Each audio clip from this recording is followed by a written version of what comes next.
थी प्रधानमंत्री नरेंद्र मोदी के साथ, वो बैठक अभी फिलहाल खत्म हो चुकी है और 12 राज्यों के मुख्यमंत्रियों के साथ ये बैठक चल रही थी जो खत्म हो चुकी है। और सीएम के साथ, चूंकि 12 ऐसे बीजेपी शासित राज्य जहां के मुख्यमंत्री थे, इस बैठक में भारतीय जनता पार्टी के राष्ट्रीय अध्यक्ष जेपी नड्डा थे और तमाम दिग्गज इस बैठक में मौजूद थे। प्रधानमंत्री नरेंद्र मोदी खुद इस बैठक की समीक्षा कर रहे थे, फीडबैक ले रहे थे, रणनीति बना रहे थे। वो बैठक फिलहाल खत्म हो चुकी है। लवकेश हमारे साथ वाराणसी से बने हुए हैं। लवकेश, आपसे कुछ देर में लवकेश हमारे साथ जुड़ेंगे और उनसे अपडेट लेंगे कि बैठक में आखिर क्या कुछ हुआ। बैठक का चूंकि एजेंडा राजनीतिक मंथन था और यहां से 2022 की रणनीति बनाई जा रही थी, तो 12 राज्यों के मुख्यमंत्रियों के साथ ये बैठक चल रही थी, जो कि आने वाले वक्त में 5 राज्यों में विधानसभा चुनाव होने हैं और उसमें सबसे ज्यादा नजर उत्तर प्रदेश पर, लिहाजा उत्तर प्रदेश की ही जमीन पर यह मंथन हुआ।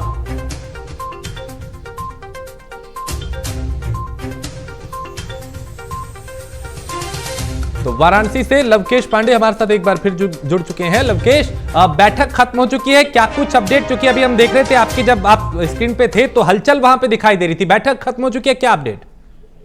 जी बिल्कुल, देखिए राजेश, उस समय हमारा कनेक्शन टूट गया था, लेकिन हम बताना चाहेंगे उस समय प्रधानमंत्री की फ्लाइट निकल रही थी, बैठक खत्म हो चुकी है। अब कहीं ना कहीं देखिए राजनीतिक गलियारे में हलचल तेज हो गई है। अभी जो मुख्यमंत्री जो बैठक में बैठे थे, अभी वो बाहर नहीं निकले, हालांकि जमावड़ा पूरी तरीके से लगा हुआ है। जो देखिए अब राजनीतिक गलियारे में हलचल तेज हो गई। अब प्रधानमंत्री यहाँ से रवाना हो गया, बरेका गेस्ट हाउस में गए हैं आराम करने के लिए। आराम करने के बाद वो स्ववेद मंदिर जाएंगे, वहीं से वो उसके बाद निरीक्षण करने के बाद वहां पर दर्शन पूजन करने के बाद दिल्ली रवाना हो जाएंगे।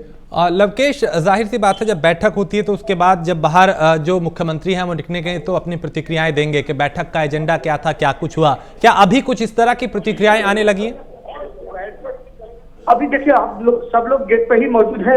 अभी तक किसी भी तरीके का कोई मुख्यमंत्री अभी बाहर नहीं निकले हैं। हालांकि सुबह तेज हो चुके हैं, फ्लाइट भी मुख्यमंत्रियों के अंदर ही है।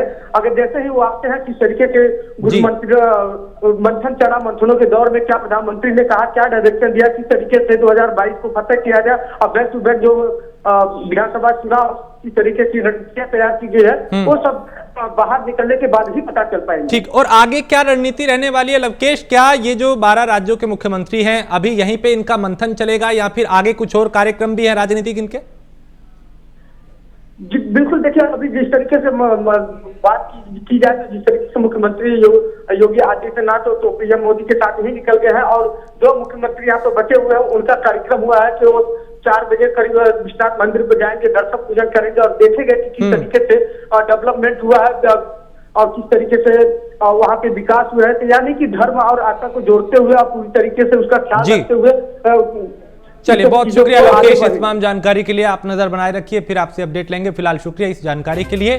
तो 12 राज्यों के मुख्यमंत्रियों के साथ प्रधानमंत्री की जो बैठक चल रही थी फिलहाल वो खत्म हो चुकी है। इस बैठक में कई मुद्दों पर चर्चा हुई, मंथन हुआ, सुशासन और विकास के कार्यों पर बातचीत हुई, समीक्षा की गई, फीडबैक लिया गया, मंथन किया गया और रणनीति बनाई गई कि 2022 में कैसे बेहतर परिणाम लाए जाएं, कैसे एक बार फिर वापसी की जाए।